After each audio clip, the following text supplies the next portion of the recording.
શંકરસિંહ વાઘેલાની નવી પાર્ટીની સ્થાપના થઈ છે। વડોદરાના સયાજીગંજમાં કાર્યાલયનો પ્રારંભ પણ થયો છે। પીડીપી પાર્ટીના સ્થાપક શંકરસિંહ વાઘેલાનું આ મુદ્દે નિવેદન સામે આવ્યું છે। તેમણે કહ્યું છે કે પોઝિટિવ એપ્રોચ સાથે લોકોને જોડવાના છે। અમારી પાર્ટીમાં કોઈ ચીટર નથી, કોઈ ચીટર જોડાય તો ધ્યાન દોરજો। ડીઝેડ અને ખ્યાતિકાંડ મામલે પણ તેમણે નિવેદન આપ્યું। તેમણે કહ્યું આ કોઈ એક કે બે કૌભાંડ પૂરતું નથી। ગુજરાતમાં રોજે રોજ કૌભાંડ થઈ રહ્યા છે। ગુજરાતમાં સરકાર છે જ નહીં, 30 થી 35 વર્ષમાં ભાજપે કંઈ જ કર્યું નથી।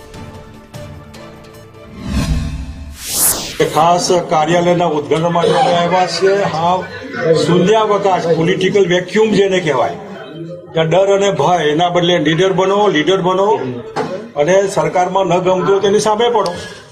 એના માટે વાત કરવા માટે આવ્યા છીએ। કોઈ નેગેટિવ બીજેપીના માટે ગાળાગાળી કે કોંગ્રેસની ગાળાગાળી કે એના માટે નહીં।